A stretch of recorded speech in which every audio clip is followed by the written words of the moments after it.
Okay, so just a bit of brief background on this. I have a master's in Europe, so specifically in Denmark.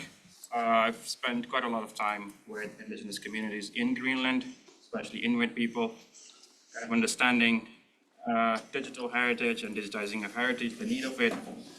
And while in Canada, I happen to be surrounded by the Silks people whom I would like to thank and for the possibility of the research. I would like to acknowledge them. That's my statement, but I'll read briefly. I'm grateful for the research opportunity presented to me and aspire for it to reflect the values and spirit of Silks people who are advancing social justice. So while working with these communities, I questioned a lot of my work, my previous work, my future work, and kind of understanding where I am and who I am and why I'm doing this. And that's what I bring to you in form of a short presentation. But it's quite fitting to start with the quotation for George Orwell. While we're in London, we should talk about it. Who controls the past controls the future, controls the present, controls the past. So I would like to say that digital heritage is political and it's economical, it's also social. And the many aspects of it, and more so the political of it, as we much talked about, that was also the basis of my master thesis. But for today's presentation, I'll directly go into the concerns regarding the digitization of indigenous heritage. What does it mean for the heritage to be universal?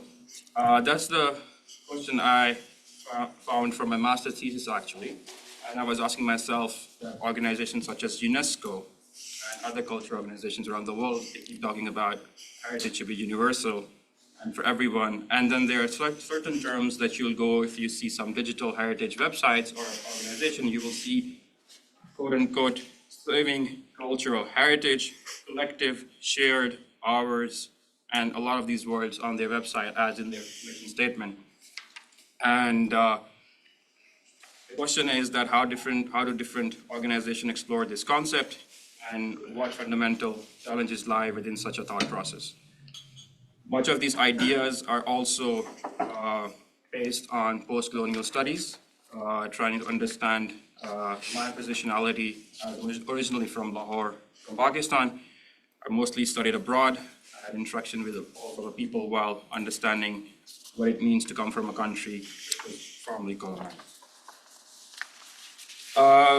In terms of indigenous heritage, it's not that straightforward. It's not built heritage, but the thing is that the tangible and intangible overlap with each other. So we cannot separate the two. When it comes to heritage in Pakistan, we can say, okay, this fort was built by one emperor and we can try to digitize it.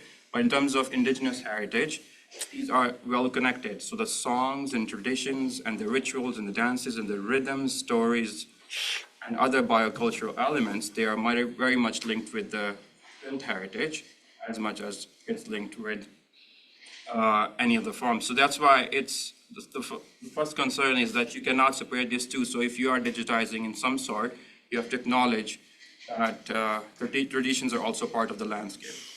But also the other concern is that community, for example, I've tried to visualize it between community A and community B. One community does not have a copyright to these traditions, and these communities, different communities, have same traditions in different ways, and each one wants to see it digitized or acknowledged in a different way. So there is overlap between communities in terms of how they see fit, their heritage, but it's also kind of separating between tangible and intangible. And this is what I call leads into cultural appropriation and commodification. I'll come back to that later on. The other concern is around gatekeeping or to give an open access. We talked about Buddhism with AR and VR earlier today, and we talked about a lot of other practices that people inspire from and take from yoga as well, a form of practice. And similarly, the indigenous knowledge is at the risk of being appropriated, which is already being done actually in some cases. And the question is, who do we need to digitize indigenous heritage for? Is it indigenous people or is it others? And if it's others, then why are we doing it? And if it's for indigenous people, do they really need to share it with the rest of the world? But if they don't share it with the rest of the world, there are again the risks of appropriation, and also talk about it a little bit later on. So the concern around gatekeeping and open access also, in the Western law, we have copyrights. We talk about how we can put things under patents and IPs, but what if there's nothing of that system exists in indigenous knowledge? There are certain practices, I'll talk about it later, but that is the risk if they open it to the rest of the world by stopping a big organization or a Hollywood organization to carry these ritual or song or tradition into the next movie. Other concern is the politics of infrastructure. I think it's very exciting that the number of tools that are available, such as YouTube, Vimeo, and all that, which allow us to share knowledge from one place to the other, but for indigenous people, it is not that straightforward. There are a lot of news clippings. I tried to get some here on my presentation, one from Los Angeles Times about the Hopis protest, because one of their sacred dance ended on YouTube, and then there was mimicry on TikTok about it, and there were a lot of conversations around how this knowledge ended up on YouTube, which was not a great platform for distribution of knowledge. So it's just not that. Then a lot of indigenous people, the one I instructed with archiving their knowledge on Facebook groups, and sometimes they don't, because of copywriting and other issues, they end up losing the access to that Facebook group, and a lot of this knowledge is lost while staying online. So digital tools and databases are a concern. And one of the interesting takes from the Maori culture in New Zealand is that certain objects of Maori culture, women cannot experience them if they are pregnant or if they're expecting a child. So there was digital versions of the objects, and then there was a whole debate in New Zealand about why are we stopping women from experiencing this? But on the other side, there is a need, or there is a concept in Maori culture why it should not happen. So there's a clash of two kind of civilizations as well, or cultures. And the last concern that I've tried to put it together is the sustainability of digitized collection. And I really like this quote from Delgado, where he talks about every summer, thousands of Western students, whom he called digital mercenaries, make their way to indigenous community to preserve heritage for the greater good. Talk a little bit about greater good and our shared culture in the very start. So indigenous knowledge is thousands of years old, and sometimes we talked about floppy disks, CDs just before earlier, and a lot of this knowledge gets lost in 25 years or 30 years, and the digitization, sustainability of it in terms of infrastructure support, software, technological literacy or ownership, language as well, us versus them is one of the concerns as well. So as you can see, it's a bit complex web of thoughts to kind of navigate, but there is still some hope. So I bring this hope to you in form of some framework that I try to get around with different tools and ideas that already exist online. But there is also a critique of this, which I will conclude at the end. And the framework I worked on, if I may call it ethical framework spectrum, I try to rate it between lower and higher. Higher will be the more ethical. Lower does not mean it's not ethical, but still at the lower end. It's between institution-owned, then there is a collaborative framework in which both the institution and the indigenous communities are working together. When I say institution, I would say such as a museum or a university or something which is not directly linked or not only serving the indigenous people. And then the higher end would be indigenous owned and operated. And this kind of framework finds its way in many of the elements that I list on the right, which is the language, which is the rights, which is platforms, ownership, and ultimately the indigenous people. Which are some of the concerns I also highlighted. Language is the basis of everything we have on land, and language, lands, and landscapes are connected. And in the words of Shiblo and Megan. We will discuss the immense value and relationship between the land and languages for Indigenous culture, how past colonial practices ensured their erasure, and why decolonizing is critical for digitizing their heritage. I'll give you an example of Watao Portal, which is in the a bit further south of Caribbean.